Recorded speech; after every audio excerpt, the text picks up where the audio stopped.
Supreme કોર્ટના વકીલે કૃતિ અહુજાએ આશારામ બાપુના વિરુદ્ધ કેસો અંગેની કાયદાકીય કાર્યવાહીમાં થયેલી महत्वपूर्ण भूलों ऊपर बातचीत करी थी।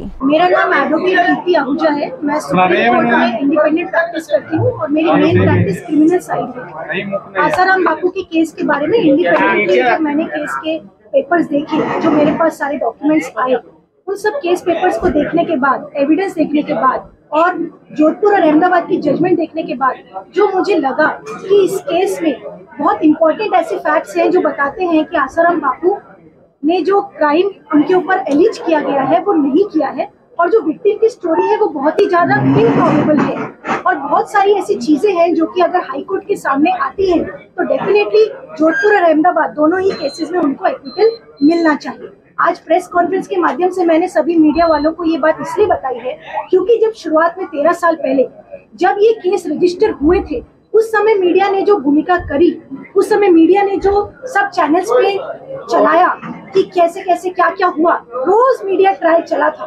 तो आज अगर कुछ ऐसी बातें हैं जो कि सामने आ रही है तो मीडिया की जिम्मेदारी बनती है कि आज भी वो अपनी भूमिका उसी तरह निभाए जैसे 13 साल पहले निभाई थी। और अगर कोई निर्दोष है तो वो फंसे नहीं, दोषी है तो छूटे नहीं, बिल्कुल सही बात है, लेकिन अगर कोई निर्दोष है तो वो फंसे नहीं, क्योंकि आने वाले टाइम में अगर कभी आपके साथ भी कोई ऐसी सिचुएशन होती है तो आपको भी फिर अगर न्याय नहीं मिलेगा तब आपको समझ में आएगा कि उस समय अगर हमने इन बातों पर गौर किया होता तो जरूर हम भी इस सिचुएशन में नहीं आए। न्यायपालिका पे सवाल बहुत है।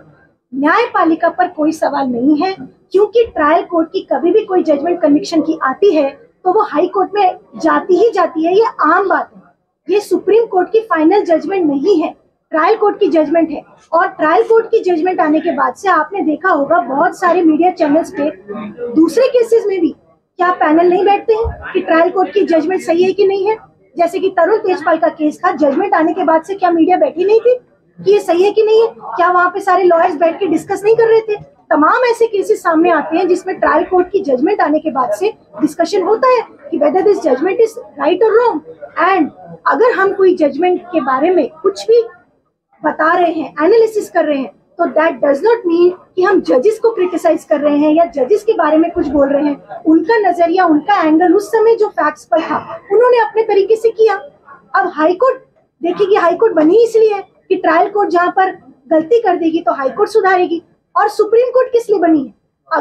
अगर आप ट्रायल कोर्ट की जजमेंट को फाइनल मान लेंगे तो देश में हाई कोर्ट और सुप्रीम कोर्ट क्यों है? इसीलिए ही है ना कि अगर ट्रायल कोर्ट की जजमेंट में कहीं गलती हुई है तो हाई कोर्ट सुधारेगी, हाई कोर्ट में कुछ हुआ तो सुप्रीम कोर्ट देखेगी।